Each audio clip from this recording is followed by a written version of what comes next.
বৃহস্পতিবার পার্থ চট্টোপাধ্যায়কে সরকার এবং দলের সব পদ থেকে সরিয়ে দেওয়া হয়েছে। আর এদিনই আন্দোলনকারী চাকরি প্রার্থীদের সঙ্গে ফোনে কথা বলেন অভিষেক বন্দ্যোপাধ্যায়। সূত্রের খবর, তাঁদের সমস্যার বিষয়ে জানতে চান তিনি। শুক্রবার আন্দোলনকারীদের প্রতিনিধি দলের সঙ্গে দেখা করবেন তৃণমূলের সর্বভারতীয় সাধারণ সম্পাদক। এ যেন একই রাজ্যের দুটো চেহারা। একদিকে পার্থ চট্টোপাধ্যায়ের ঘনিষ্ঠ অর্পিতা মুখোপাধ্যায়ের একের পর এক ফ্ল্যাটে টাকা গয়নার পাহাড়, আরেকদিকে ঘরবাড়ি ছেড়ে 501 দিন ধরে আন্দোলনে বসে থাকা তরুণ তরুণীদের চোখে সব হারানোর যন্ত্রণা। একদিকে চোখ ধাঁধানো সম্পত্তির তালিকা, আরেকদিকে খোলা আকাশের নিচে বসে থাকা এই আন্দোলনকারীদের ভবিষ্যৎ ঘিরে থাকা অনিশ্চয়তা, যা কবে কাটবে তা কেউ জানে না। এর মধ্যেই বিষয়টি নিয়ে এবার সক্রিয় হলেন অভিষেক বন্দ্যোপাধ্যায়। বৃহস্পতিবার আন্দোলনকারী চাকরি প্রার্থী শহীদুল্লাহকে ফোন করে তার সঙ্গে কথা বললেন তৃণমূলের সর্বভারতীয় সাধারণ সম্পাদক। আমার কথা হয়েছে, আজকে আমার ফোনে কথা হয়েছে, আমার কালকে ওদের সাথে বসার কথা রয়েছে। ওদের একটা প্রতিনিধি দল 7-8 জনের আসবে। আমি সময়টা আজকে রাত্রের মধ্যে জানিয়ে দেবো। আমার ফোনে বেশ কিছুক্ষণ কথা হয়েছে এবং আগামীকাল আমি ওদের সাথে বসবো এবং ওদের যে দাবি রয়েছে আমি সেটা শুনে আমার সীমাবদ্ধ এখতিয়ার ক্ষমতা অনুযায়ী যতটা করণীয় আমি নিশ্চিতভাবে তাদের সাহায্য করব। মঙ্গলবার এবিপি আনন্দর যুক্তিতক্ক অনুষ্ঠানে আন্দোলনকারী চাকরি প্রার্থীদের নিদারুণ দুর্দশার কথা তুলে ধরেছিলেন শহীদুল্লাহ। আমরা প্রতিশ্রুতি চাইছি না, আমরা 1 বার 2 বার 3 বার 4 বার প্রতিশ্রুতি পেলাম। আমরা প্রতিশ্রুতির বন্যাতে ভেসে যাচ্ছি, আমাদের জীবন ছারখার হয়ে যাচ্ছে। আমরা প্রতিশ্রুতি চাই না, আমরা নিয়োগপত্রটা চাই, আমরা বাঁচতে চাই, আমরা বাঁচার মতো করে আমরা বাঁচতে চাই। এই আকুল আবেদন মাননীয় মুখ্যমন্ত্রীর কাছে আমরা রাখছি। সূত্রের খবর, এরপর বৃহস্পতিবার শহীদুল্লাহকে ফোন করে অভিষেক বন্দ্যোপাধ্যায় জানতে চান তাদের সমস্যাটা ঠিক কি, জটিলতা কোথায়। শহীদুল্লাহ বলেন তারা 501 দিন ধরে আন্দোলন করছেন আর তাদের দাবি একটাই, নিয়োগ। দুজনের মধ্যে 5-7 মিনিট কথা হয়। সূত্রের খবর, শুক্রবার আন্দোলনকারীদের একটি প্রতিনিধি দলের সঙ্গে দেখা করতে চেয়েছেন অভিষেক। আমরা বরাবরই চেয়েছিলাম যে সরকারের পক্ষ থেকে আমাদের প্রতি সদর্থক দৃষ্টিভঙ্গি আসুক। সরকারের তরফ থেকে মাননীয় অভিষেক বন্দ্যোপাধ্যায় উনি হস্তক্ষেপ করার ব্যাপারে উদ্যোগী হয়েছেন। সেক্ষেত্রে আমরা অবশ্যই আশাবাদী, যেদিন আমরা নিয়োগপত্রটা হাতে পেয়ে এই গান্ধী মূর্তির তীব্র যন্ত্রণা থেকে মুক্তি পাবো, আমরা বাড়িতে গিয়ে আমাদের বাবা মায়ের কাছে পৌঁছাতে পারবো, সেদিন আমরা প্রকৃত খুশিটা হতে পারবো। লিখিতভাবে শিক্ষা দপ্তর থেকে অর্ডার বেরোক, মেধা অনুযায়ী কোয়ালিফাইড সবাইকে শূন্য পদে নিয়োগ করার সিদ্ধান্ত নেওয়া হলো। আমি বলবো না কি করবে না করবো ওরা, এটাকে বলবো, এইটুকু অনুরোধ করব যে একেবারে লিখিত পরিত না হলে এদের ভরসা করতে নেই। সুতরাং ওরা আর যাতে এই পিসির অনুপ্রেরণায় ভাইপোর নতুন ধোকায় যাতে ধোকা না খায়। এর আগে ডিসি সাউথ আকাশ মাঘারিয়ার ফোনে আন্দোলনকারী চাকরি প্রার্থীদের সঙ্গে কথা বলেছিলেন মুখ্যমন্ত্রী, কিন্তু তারপরও সমস্যার সুরাহা হয়নি। এবার অভিষেক বন্দ্যোপাধ্যায়ের বৈঠকের পর কি পরিস্থিতি পাল্টাবে, উত্তর দেবে সময়। কৃষ্ণেন্দু অধিকারী, সৌভিক মজুমদার ও দীপক ঘোষের রিপোর্ট, এবিপি আনন্দ। অন্যদিকে কিছুক্ষণ আগে যেরকম আমরা জানলাম যে আজ কিন্তু আবার মেডিকেল পরীক্ষা হবে পার্থ চট্টোপাধ্যায় এবং অর্পিতা মুখোপাধ্যায়। আদালতের নির্দেশে 48 ঘন্টা অন্তর পার্থ এবং অর্পিতার মেডিকেল টেস্ট হওয়ার কথা এবং সেই মতো আজ তাদের স্বাস্থ্য পরীক্ষা করাতে এসআই হাসপাতালে নিয়ে যাওয়া হবে। আমাদের প্রতিনিধি সন্দীপ সরকার কি জানিয়েছে শোনাবো আপনাদের। আদালতের নির্দেশই ছিল যে প্রতি 48 ঘন্টা অন্তর পরীক্ষা করতে হবে দুজনকেই। 10টা-11টা নাগাদ তাদেরকে নিয়ে ইডি টিম তারা রওনা দেবেন জোকাই এসআই হাসপাতালের উদ্দেশ্যে। ইতিমধ্যেই ভুবনেশ্বর এইমসের চিকিৎসকেরা তাদের যে অ্যাডভাইজারি রয়েছে সেই অ্যাডভাইজারিতে একদম নির্দিষ্টভাবে বেশ কিছু ওষুধ প্রেসক্রাইব করে দিয়েছেন। তার ন্যূনতম পার্থ চট্টোপাধ্যায়ের জন্য 12 ধরনের ওষুধ এই মুহূর্তে চলছে। দুজনের শারীরিক অবস্থায় স্থিতিশীল রয়েছে। কেন্দ্রীয় বাহিনীর জওয়ানদের 3টে গাড়ি ইতিমধ্যেই এসে পৌঁছেছে, কনভয় প্রস্তুত করা হচ্ছে। আর কিছুক্ষণ পরেই পার্থ চট্টোপাধ্যায়কে নিয়ে ইডি টিম বেরোবে। আজকে দেখার বিষয় এটাই যে পার্থ চট্টোপাধ্যায়কে দল থেকে অপসারণের পর, তার তিনটে মন্ত্রিত্ব থেকে তাকে সরানোর পর আজই কিন্তু প্রথম পার্থ চট্টোপাধ্যায় সর্বসমক্ষে আসবেন। এখন তিনি সরাসরি এই সিদ্ধান্তের বিরুদ্ধে কিছু বলেন কিনা বা এই গোটা বিষয়টা নিয়ে তার কি প্রতিক্রিয়া, তার জন্যই কিন্তু আমরা অপেক্ষায় রয়েছি। এর আগেও যেমনটা আপনাদের জানাচ্ছিলাম যে অর্পিতা মুখোপাধ্যায় রথতলার যে ফ্ল্যাট থেকে 28 কোটি টাকা উদ্ধার হয়েছে সেখানেই মিলেছে 2টি রিয়েল এস্টেট কোম্পানির নথি, এমনটাই ইডি সূত্রে দাবি করা হয়েছে। আমাদের প্রতিনিধি সুকান্ত মুখোপাধ্যায় রয়েছেন আমাদের সঙ্গে সরাসরি সিজিও কমপ্লেক্স থেকে। সুকান্তর কাছে চলে যাব। সুকান্ত, যে 2টি রিয়েল এস্টেট কোম্পানির কাগজপত্র পাওয়া গেছে তা দেখার পর ইডির তদন্তকারীরা কি মনে করছেন?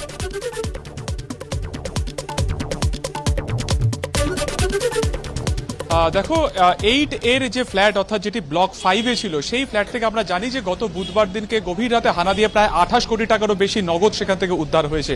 এর পাশাপাশি একাধিক ফ্ল্যাটের নথি, জমির নথি, একাধিক প্রপার্টি নথি সেখান থেকে উদ্ধার হয়েছে।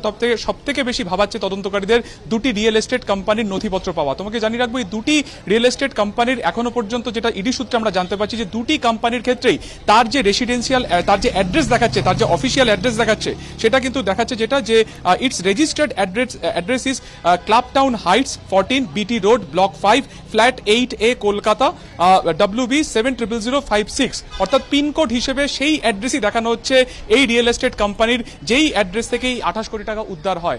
এখন ইডির প্রশ্ন যে রিয়েল এস্টেট কোম্পানি অর্থাৎ একটি কমার্শিয়াল যদি পারপাসে ইউজই করা হয় কোনো বা ব্যবহার করা হয় কোনো জায়গাকে, তাহলে সেক্ষেত্রে অর্পিতা মুখোপাধ্যায় কেন তার 8 এর ফ্ল্যাটকেই সেখানে ব্যবহার করলেন? এছাড়া এই কোম্পানি সম্পর্কে যেটা তদন্তকারীরা জানাচ্ছেন যে এই যে রিয়েল এস্টেট কোম্পানি সেগুলো ফেক কোম্পানিও হতে পারে, তার কারণে দুটি কোম্পানিরই কিন্তু অ্যাড্রেস দেখাচ্ছে এই বিটি রোডের এই 8 এ ফ্ল্যাট। এছাড়া যেটা আমরা আরো জানতে পারছি এই রিয়েল এস্টেট সম্পর্কে, সেটা হচ্ছে 2017-তে তৈরি হয়েছে বলে ইডি জানতে পেরেছে, যার শেয়ার ক্যাপিটাল হচ্ছে প্রায় 1 লক্ষ টাকা।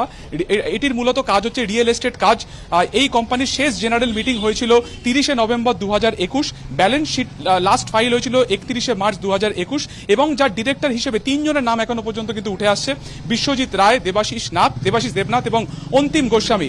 আপাতত এই ডিরেক্টরদের খোঁজ নেওয়া হচ্ছে তদন্তকারীদের তরফে। তার কারণ তোমাকে জানিয়ে রাখি যে ইতিমধ্যে অর্পিতা মুখোপাধ্যায় সম্পর্কে জামাইবাবু কল্যাণ ধরেরও কিন্তু নাম উঠে আসছে, যাকে ইচ্ছে এন্টারটেনমেন্ট বলে একটি কোম্পানির ডিরেক্টর হিসেবে দেখানো হয়েছে। আদতে এই যে ভদ্রলোক অর্থাৎ কল্যাণ ধর সম্পর্কে যেটা ইডি জানতে পেরেছে যে তিনি আদতে পেশায় গাড়ির চালক এবং সম্পর্কে অর্পিতা মুখোপাধ্যায়ের জামাইবাবু হন। তাহলে সেক্ষেত্রে এই যে বাকি ডিরেক্টরদের নাম এই রিয়েল এস্টেট কোম্পানিতে দেখানো হচ্ছে, এই ডিরেক্টরদের আদৌ কোনো অস্তিত্ব রয়েছে কিনা, নাকি তাদের সাথে কোম্পানির কোনো ধরনের যোগাযোগ নেই।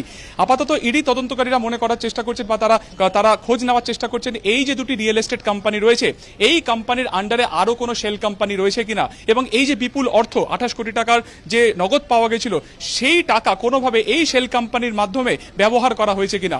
আপাতত এই দুটি কোম্পানি হোয়ার অ্যাবাউট জানার চেষ্টা করছেন তদন্তকারীরা। এখনো পর্যন্ত মাত্র দুটি রিয়েল এস্টেট কোম্পানির নথি তারা হাতে পেয়েছেন। এরকম আরো একাধিক রিয়েল এস্টেট কোম্পানি অর্পিতার নামে রেজিস্টার্ড হয়েছিল এমনটাই জানা যাচ্ছে। শুধুমাত্র তাই নয়, তোমাকে জানিয়ে রাখবো এই কোম্পানির যে অফিসিয়াল মেল রয়েছে সেই মেলে যেটা বলা হচ্ছে, মেলের যেটা মেল আইডি যেটা রয়েছে সেটা হচ্ছে arpmymail@gmail.com অর্থাৎ অর্পিতা মুখোপাধ্যায়ের যে নাম সেই নামের আদ্যক্ষর দিয়েই কিন্তু এই রিয়েল এস্টেট কোম্পানির মেল আইডি পর্যন্ত ব্যবহার করা হয়েছে। আপাতত দুটো রিয়েল এস্টেট কোম্পানির নথিপত্র খতিয়ে দেখা হচ্ছে। যে সমস্ত ডিরেক্টরদের নাম পাওয়া যাচ্ছে তাদের কি পরিচয় রয়েছে সেটা বিশদে তারা জানতে চেষ্টা করছেন তদন্তকারীরা, এবং এই সম্পর্কে বিশদে জিজ্ঞাসাবাদ করা হচ্ছে কিন্তু অর্পিতা মুখোপাধ্যায়কে। ধন্যবাদ সুকান্ত। অন্যদিকে একের পর এক যে ফ্ল্যাটের হদিশ পাওয়া যাচ্ছে তার মধ্যে সেই জায়গাগুলোতে কিন্তু তল্লাশিও চালানো হচ্ছে, যার মধ্যে রয়েছে নয়াবাদের ফ্ল্যাট এবং চিনার পার্কের ফ্ল্যাট।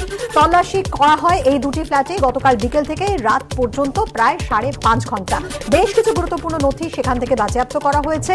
কয়েক বছর আগে এই ফ্ল্যাট কেনেন অর্পিতা, রাতে মাঝে মধ্যেই ফ্ল্যাটে আসতেন অর্পিতা, ডাকপত্র নিয়ে তিনি ফ্ল্যাটে আসতেন জানিয়েছেন আবাসনের সম্পাদক। তবে এই ফ্ল্যাটে কখনো পার্থ চট্টোপাধ্যায় আসতে দেখা যায়নি, দাবি আবাসনের সম্পাদকের।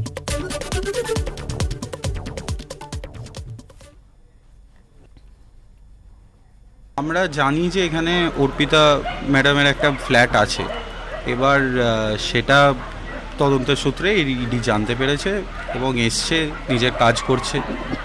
ওনারশিপ ফ্ল্যাট আছে, রাত্রের দিকেই আসতেন ম্যাক্সিমাম টাইম, মাঝে মাঝে বন্ধু বান্ধব সাথে আসতেন। ফ্ল্যাটের এরিয়া অনুযায়ী তো ইটস 2 BHK।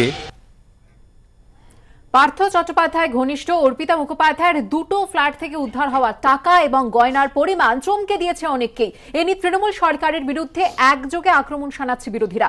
এই প্রেক্ষাপটে ডিএর দাবিকে হাতিয়ার করে সরব হয়েছে সরকারি কর্মচারী সংগঠনগুলো। এ নিয়ে পাল্টা জবাব দিয়েছে তৃণমূল। নোটের গদির কথা গল্পের বইতে অনেকেই পড়েছেন, কিন্তু পার্থ চট্টোপাধ্যায়ের ঘনিষ্ঠ অর্পিতা মুখোপাধ্যায়ের দুটি ফ্ল্যাট থেকে যে পরিমাণ টাকা উদ্ধার হয়েছে তাকে টাকার গদি বললে খুব একটা ভুল হবে না। দুদিনে মন্ত্রী ঘনিষ্ঠ অর্পিতার মাত্র দুটি ফ্ল্যাটে তল্লাশি হয়েছে, তাতেই উদ্ধার হয়েছে প্রায় 50 কোটি টাকা। আর এই বিপুল টাকা সোনা উদ্ধারের পর তৃণমূল সরকারের দিকে ধেয়ে আসছে বিরোধীদের নানা প্রশ্ন। রাজ্য সরকারি কর্মচারীরা ডিএ পাচ্ছেন না, এদিকে তাদের ডিএ দেওয়া যেত। শুধু তো ক্যাশ 60 কোটি, স্থাবর অস্থাবর সম্পত্তি চারিদিকে যা ছড়িয়ে আছে, এই যে লক্ষ্মীর ভাণ্ডার, একটা অনুদান দিয়ে কিছু মানুষকে বাঁচিয়ে রাখার চেষ্টা এবং তারপরে তাদের ভোট কেনার চেষ্টা, 500 টাকায় কি হবে? 500,000 টাকার ওটা অন্তত 2,000 5,000 ওখানে দিন। লক্ষ্মীর ভান্ডার প্রকল্পে জেনারেল কাস্টের মহিলাদের প্রতি মাসে 500 টাকা দেয় রাজ্য সরকার। এসসি এসটিদের ক্ষেত্রে মাসে 1,000 টাকা।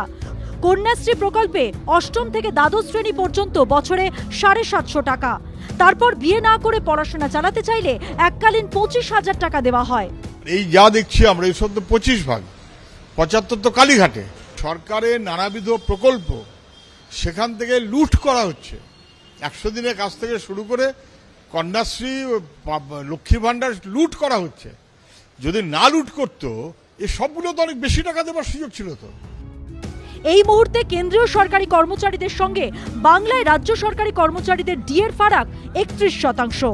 20 মে কলকাতা হাইকোর্ট নির্দেশ দেয় আগামী 3 মাসের মধ্যে রাজ্য সরকারকে বকেয়া ডিএ মিটিয়ে দিতে হবে। সেই সময়সীমা শেষ হতে বেশি দিন বাকি নেই। অতীতে নানা সময় নানা ইস্যুতে মুখ্যমন্ত্রী একাধিকবার রাজ্যের বেহাল আর্থিক অবস্থার কথা তুলে ধরেছেন। সেন্ট্রাল গভর্নমেন্টের কাছে রিজার্ভ ব্যাংক আছে, তারা যেটা দিতে পারে আমরা দিতে পারি না। তার কারণ হচ্ছে আমাদের কাছে ক্যাপাসিটিটা নেই। তাদের হাতে নোট ছাপানোর ক্ষমতা আছে, আমাদের হাতে নেই। 40,000 কোটি টাকা প্রতি বছর যদি দেনা শোধ করতে না হতো, তাহলে এই টাকাটা দিয়ে আমরা আরও অনেক সম্পদ সৃষ্টি করতে পারতাম, অনেকের অনেক টাকাও বাড়াতে পারতাম। সে কাজগুলো আমরা করতে পারি না, কারণ আমাদের কাছে টাকাটা নেই। কিন্তু মন্ত্রী ঘনিষ্ঠ দুটি ফ্ল্যাট থেকে উদ্ধার হওয়া প্রায় 50 কোটি টাকা গয়না সম্পত্তির ছবি দেখে সরব হয়েছে সরকারি কর্মচারী সংগঠনগুলো। তাদের প্রশ্ন, এরপর কি আর কোষাগারের রুগ্ন দশার কথা খাটে? যখনই আমরা রাজ্য সরকারি কর্মচারীরা ডিএর দাবি করেছি, তখনই আমাদের একটা কথাই বলা হয়েছে যে রাজ্যের হাতে টাকা নেই।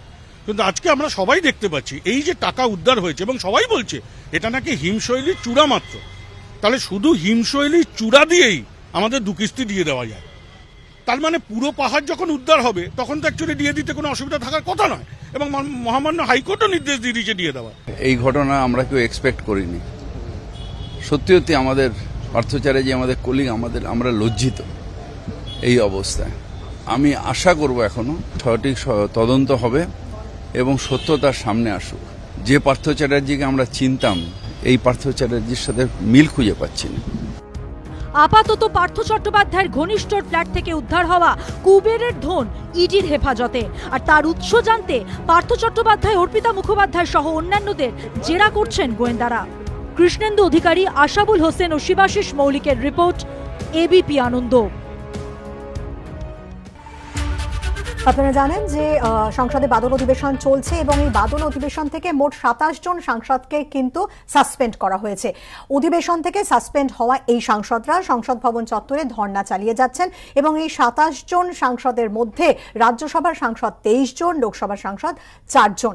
সংসদের বর্ষাকালীন অধিবেশন থেকে বিশৃঙ্খল আচরণের অভিযোগে ওই সাংসদদের সাসপেন্ড করা হয়েছে। আপনাদের শোনাবো দোলা সেন কি জানিয়েছেন। बीजेपी सारे के सारे झूठ बोलते हैं, बहुत सारे। उन्होंने बयान दिया मंत्री से लेकर स्पोक्स पर्सन तक कि हम अंदर सो गए थे, वेल पे धक्का मुक्की हुई, कुछ नहीं हुआ। उसका फुटेज भी नहीं दिखा पाएंगे, लेकिन बोल रहे हैं। वो ना बहुत नाराज़ है हमसे, क्योंकि उन्होंने सोचा कि ये प्राइस राइज के बारे में स्लोगन उठा रहा है, डिस्कशन का डिमांड कर रहा है, तो इसको बाहर निकाला जाए तो हमारा डिस्टर्बेंस कम हो जाएगा। प्राइस राइज एक बहुत इंपॉर्टेंट इशू है। जीएसटी जो बढ़ा, दूध पर, दही पर, मुंगड़ा पर, चीड़ा पर, बतासा पर, बहुत इंपॉर्टेंट इशू है।